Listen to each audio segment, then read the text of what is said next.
Is your little league player struggling at the plate or in the field? A slow start can absolutely crush confidence, but with the right approach, you can help them turn it around fast.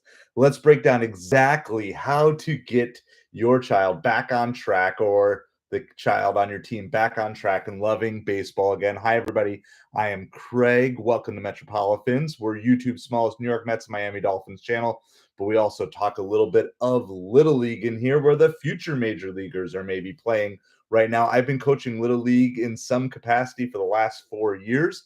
And so I just wanted to share a little bit. My son actually got off to a slow start this year compared to what he normally does. Now, he still got on base a lot through walks. He has a really good eye, but he really struggled. In fact, his first 4 or 5 official at bats were all strikeouts, and he was just really struggling to get solid contact on the ball. And so, want to share with you just a few different things that I have learned over the years, and maybe this will help you figure out where or how to help someone who is struggling, and especially if you know they have the ability and they're just not pulling it through.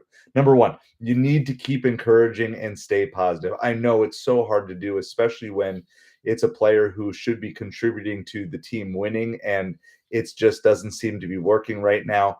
A slow start, especially at the beginning of the season. I know a lot of seasons are just kind of ramping up now. We're already at the halfway mark.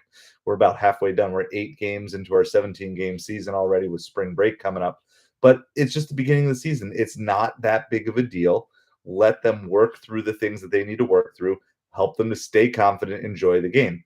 And so this is a big thing because once kids, and I've seen this so many times, once kids mentally or their heart checks out from baseball, they can literally be done for the season, if not maybe done forever with baseball. It's sad, but I've seen a lot of kids who were like excited about baseball and they just had struggles. And because they had a support system that wasn't super encouraging around them, they just kind of lost the love for the game. And so that ties directly into point number two, which is this: reignite their love for the game.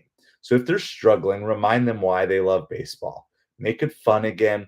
Let them play some of their just favorite games, whether it's pickle or just playing catch.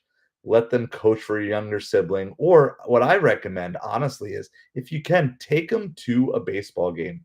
I was fortunate enough to be gifted some tickets this past weekend to go to a spring training game and brought my son and my oldest daughter with me, and we got to see it. And it was like his love for baseball came back.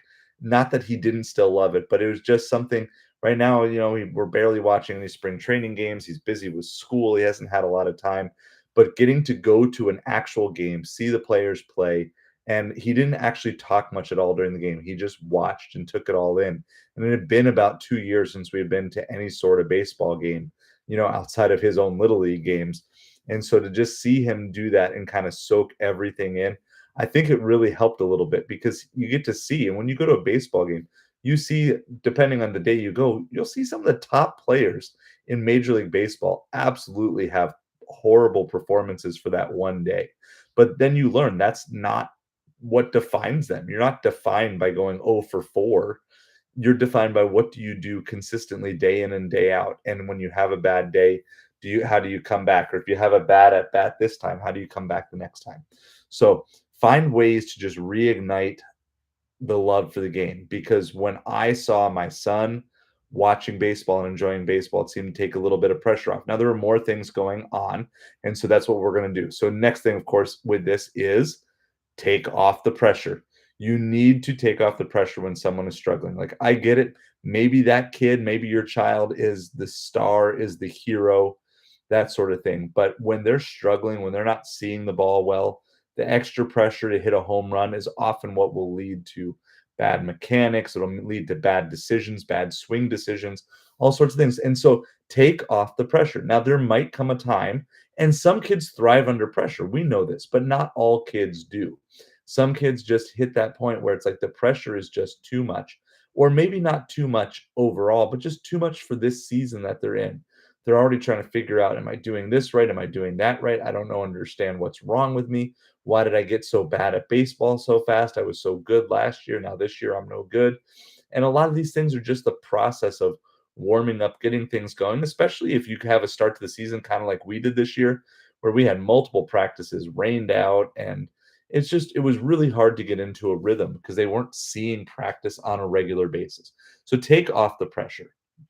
And specifically, one of the ways you can do it is shift their focus from the results on the field to focusing on actual tangible improvements and good mechanics. And so as you're looking to do this, there's ways that you can rephrase. Let me just give you a simple example. Instead of saying, "You got to get a hit. Come on, there's RBIs. They're ready to hit, knock them in." That can be really pressure oriented to someone who's struggling and in a slump. Instead, you just say, "Hey, focus on making solid contact. Watch the ball all the way through. You know, put the ball in play. Let's see what happens." Because a lot of times, and you'll see this even in Major League Baseball, a little bloop base hit or a little excuse me single down the third baseline can be the thing that's needed to literally just get a player out of a slump. Sometimes all it is just a little bit of confidence. And so if you can help them realize, like, look, it's okay. As you're working through these mechanics, it's okay. And take the pressure off. So maybe you can do other things if you're a coach. Maybe you just move them down in the lineup a little bit. So for my son, the coach moved him. He was a leadoff batter. The coach moved him all the way down to the bottom of the lineup. And you know what? Like, it took the pressure off for that game. But my son, he kept that lineup card and he has it posted. And he has to walk by it multiple times every day to see when he was put at the bottom of the order. And that got him going on working hard and focusing again. And now through a series of events, and I'll detail how this all played out a little bit more here shortly, but now he's back to the leadoff spot. And so the pressure was taken off. It took, then it wasn't that big of a deal.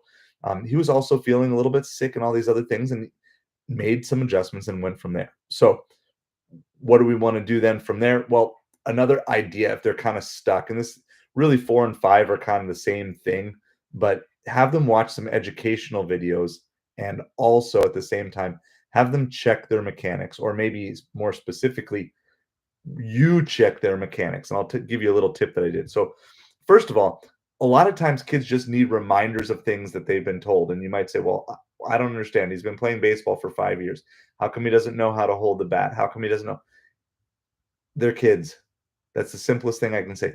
They're kids, and they're not always going to remember. And sometimes when they're up at the plate and there's a parent yelling, and then there's some other parent yelling, and then the coach of the other team is yelling, and you're trying to talk to them, and an assistant coach is talking to them, they're not thinking anything about mechanics in that moment. They're just trying to think about how they can please everybody, and they just can't do it.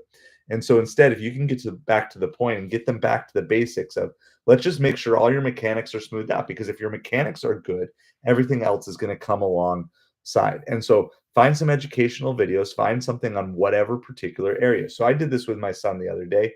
We watched a couple of videos, and then what we did is he was specifically struggling with his swing. So then I just had him set up on a tee, and then I filmed him in slow-mo. So I used the slow-mo videotaping setting on my phone, and I just filmed him in slow-mo. And then we watched whatever video it was about how to hit. I think it was a Coach Rack video. And then we went to his slow-mo. And then he looked at it and he said, "Oh, well, that's what I'm doing right there." Because in real time, he feels like he's doing the right thing. But then when we slowed it down and looked at it, he said, "Okay, this is what it is. You're throwing your hands at the ball. You're not really keeping everything in. You're losing all your power. Your head is, there's not good separation." All these different things. We were able to identify multiple problems with his swing. And so then we did that.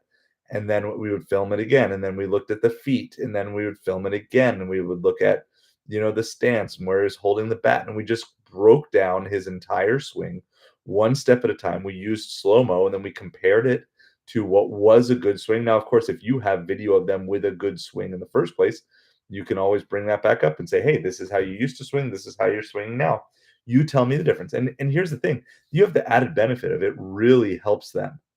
Um, and so because they start to make decisions. Red man, how's it going?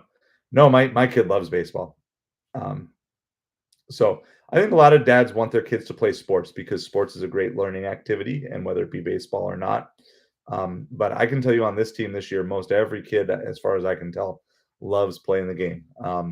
I'm sure lots of dads just want their kids being athletic and being involved with something, but no, my kid plays baseball because he wants to. He loves the game, and so, but sometimes you can lose that temporarily and trying to do that. So again, use the video, and then with that, focus on any sort of mechanical issues. And if you don't know, then videotape and then upload it and share it with some coaches or share it with some other people and say, look, I can kind of tell what's going wrong because a lot of if you've seen enough swings, you can generally tell what's going wrong, even if you don't know exactly how to fix it. But just say, I just need some really basic tips as to what we can fix. And so, a couple of things that we fixed with my son was how he was following through, where he was holding the bat before, how his hands were being gripped on the bat.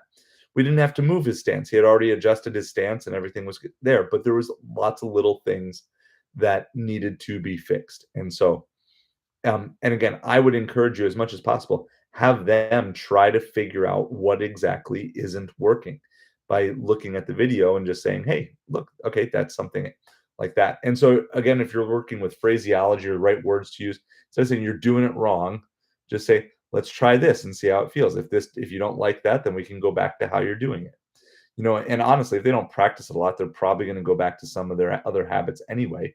But just kind of come alongside and say, "Hey, let's do this." And I've done that before with kids, and sometimes they'll do it 3, 4 times, and they're just like, "No, it just doesn't feel good." And sometimes they'll say, "Keep going."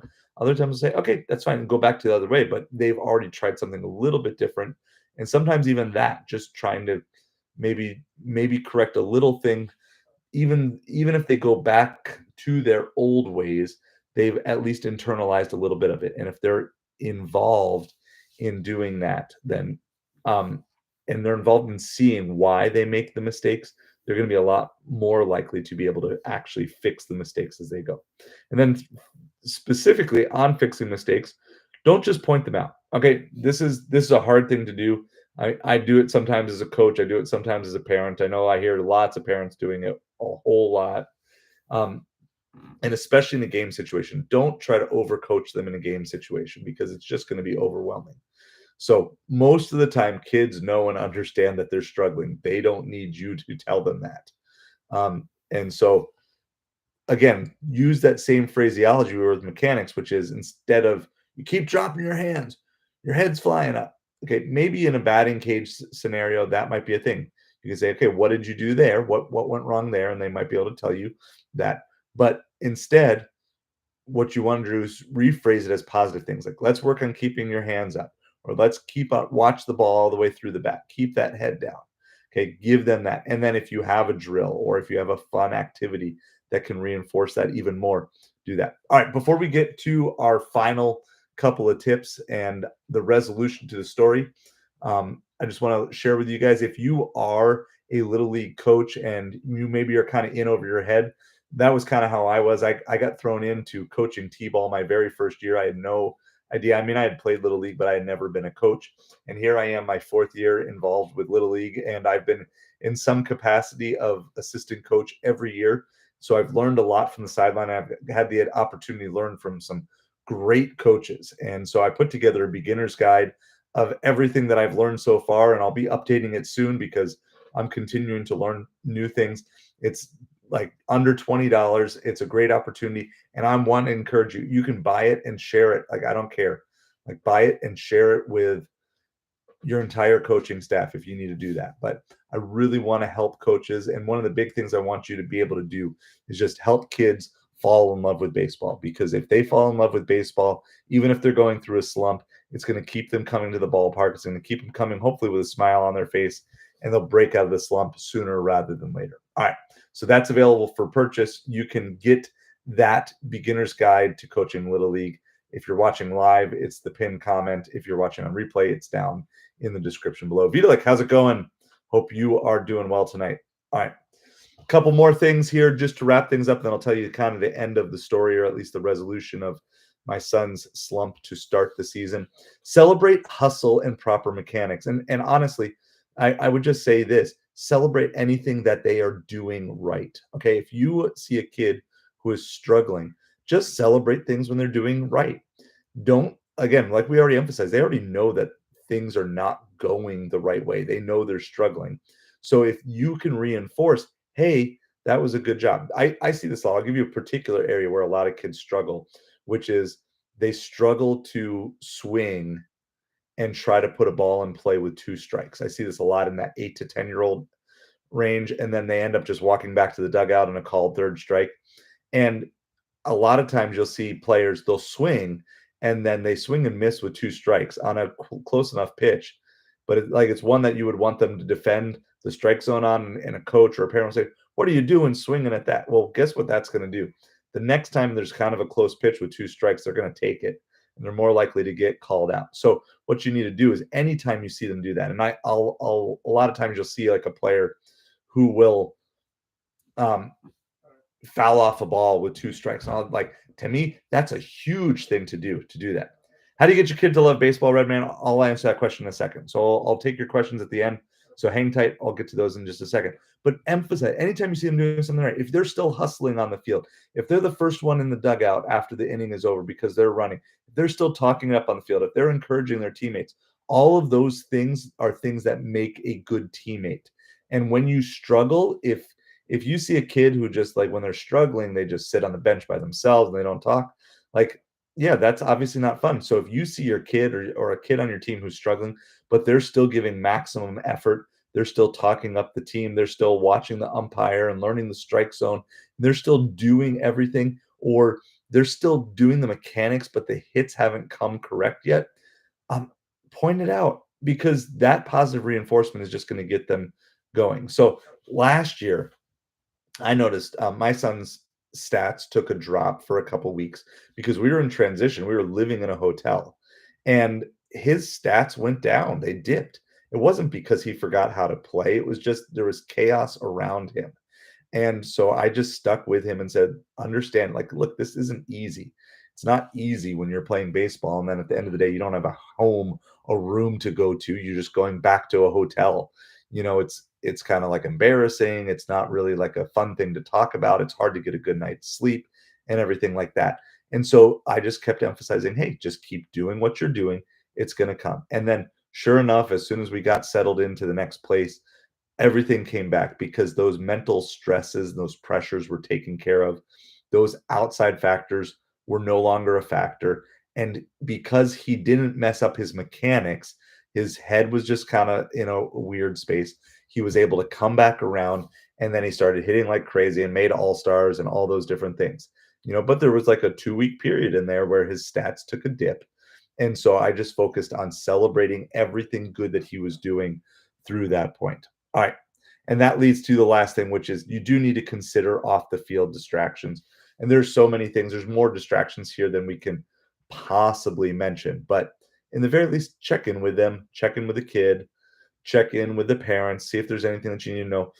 We've had almost every one of our kids has missed, I think every one of our kids has missed at least one game already this year out of the first 8 games due to sickness that just went around the schools. And some kids toughed it out and didn't play well. And some kids missed games. And so then they're out of sync and they're out of rhythm. There's a whole bunch of different things that can do that. And so it's like when kids are sick, like it's going to impact them. If they're moved to a new school, if there's family stress that's going on, or they're playing against a friend, on another team that's a little nerve wracking for them, or a former teammate, or different things like that, then yeah, all those things can impact those off the field distractions. And so help them get into a right mindset, help them learn how to zone in and focus it in on the game. This is a key thing. And I think, especially if you're working with the age range that I am right now, this 8 to 10-year-old range, they're not quite ready for like the majors and the Little League World Series level of play that you see on TV. They're not quite there yet. They need to learn how to block things out and kind of be a quote unquote professional. I don't mean that in a negative way or like a domineering way, like you got to be professional about this, but just to learn to say, look, you're on a baseball team. When you come to the ballpark to play a game, you got to learn how to set those other things aside. In fact, baseball can be a great release from other things that go from there. And instead, let baseball be the escape, not another stressor. In other words, the games should be fun. The practice maybe can be a little bit hard, but games should be fun and they should be able to kick back, relax, just do what they know how to do. Let the score kind of fall where it may, especially early in the season. before you're to highly competitive times of things and everything like that. So those are all things that I would consider for you to do. Every kid is going to have ups and downs, slumps throughout their season, or almost every kid, other than maybe that one superstar that you have on your team. But most every kid is going to have their ups and downs. But with the right mix of encouragement, mechanics, mindset, all those things are going to be able to bounce back and be stronger than ever. So keep the game fun, take the pressure off, celebrate the progress, help them identify their flaws.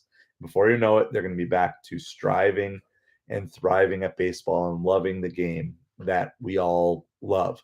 So let me answer a couple quick questions here from Redman. Appreciate you. If you have any questions down in the comments below, if you're watching this live, you can post them live. If you're watching on replay, just post on replay.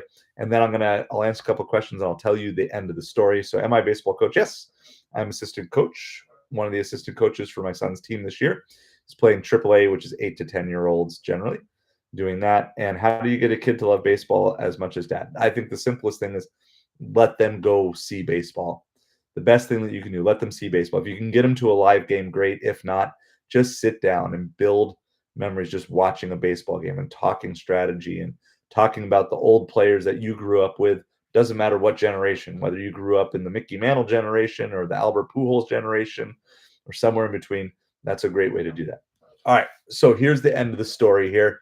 My son, like I said, he was getting tons of walks. He had like 10 walks through the first like 6 games of the season, or 5 games because he missed one because he was sick. But his first 5 games of the season, he had like 10 walks, lots of stolen bases, but no hits. And he had only struck out. And it was kind of getting to the point where coach was getting a little frustrated. And I just said, look, we're going to keep working. We're going to keep doing what we know how to do. And so a couple days ago, we got to practice early, actually unintentionally early. So it kind of worked out in our favor and just got him out with the tee.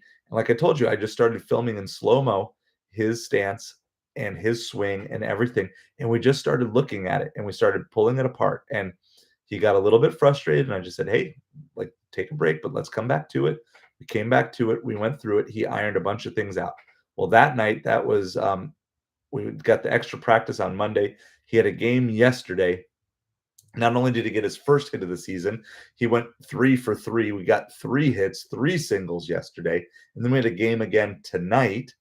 Actually, yesterday was 2 singles and a double. Sorry. Yesterday was 2 singles and a double. We had a game tonight, and in addition to 2 walks, he had a triple, and it was the best hit ball he had ever hit in practice or reality. It was a liner that was like didn't hit the ground until basically halfway between the infield and the outfield fence, and he got it. He got it in there, and it was a legit triple. Like, I mean, it was home to third, and he got there before the throw came in. Not they weren't throwing around. It wasn't errors. I mean, it was his best hit ball ever, plus another single, plus 2 more walks, and he still leads the team in stolen bases with over 30 stolen bases. 8 games into the season while missing a game and all those things.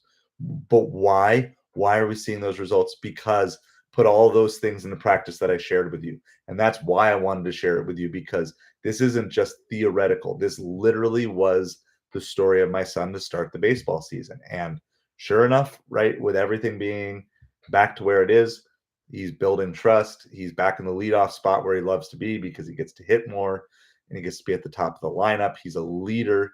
He didn't get the game ball today because one other kid had 5 RBIs while he only had 3 RBIs. But literally in his last 7 plate appearances, he's reached base every time. He's 5 for 5 in his last 5 at-bats with 3 singles, a double, and a triple. He's leading the team, not necessarily leading in those categories, but he's being a team leader by doing those things. So that's why I wanted to share these with you. They're tried, they're true, and they're things that I believe can help you. So if you're looking to coach, and you just got that kid who's struggling, or maybe it's a kid they've never had success. It could be because they've had coaches or people before them who haven't really followed through on these things. Bring it back down to the basics and absolutely help them do that. Thank you so much, Vito. Like, I will pass your congrats on to him. So yeah, absolutely. And that's what I love, because I know there's going to come a time where I'm not going to be qualified to coach him anymore, but it's not today. And so as long as it's not today, I'm just going to coach him to the best of my ability. And it's fun because the smile is back. Like, Yeah, it's still a bunch of new kids on a team, but I told them, I was like, you know what? All these kids, you all speak one common language, it's baseball. And guess what? The friendships are going to come. You just play ball, and the friendships are going to come because if they see how you can play, they're going to want to be your friend.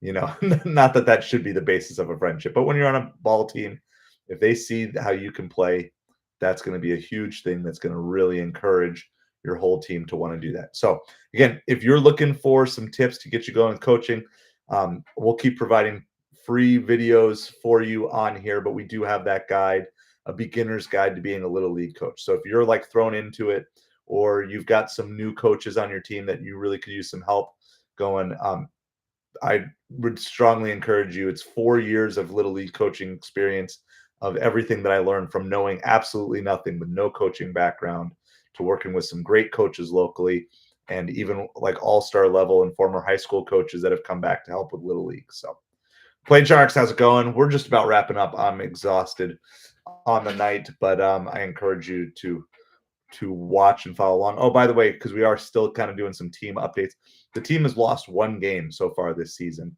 I don't. We're officially 4 wins, 1 loss, and 2 ties because it's little league, and there are time limits, certain innings. Um, certain games are going to end in a tie at the end. But 4-1-2. This team that we beat today, I think we've now beat them. I think we tied with them once. Now we beat them twice. They're a good team, but I'm telling you, like I like the looks of this team. It's the best team that my son has ever been a part of. It's the best team that I've ever coached. I can tell you that because it's just like when we talked about the game ball tonight, we had like legit 4 or 5 different kids who all theoretically could have gotten a game ball, in any other game, but that's what happens when you score 17 runs. When your team is going out there and you're just putting up the runs, it's like it's good. So I'm hoping that we'll see the team keep developing, and of course, I'm proud of my son for pushing through some early season struggles, and yeah, it just took some patience in working through it. So I hope that this is an encouragement to you if you are a coach and you're stuck. If you're watching this live or on replay, either way. If you have any other questions, let me know. Download that guide. I think it will be well worth it. Will save you hours of agony and pain and get you the resources that you need to help improve it. And if you have any feedback, let me know and I'll keep expanding it out even more. So I appreciate all of you. Hope you have a great rest of the day, and we will talk to you again soon.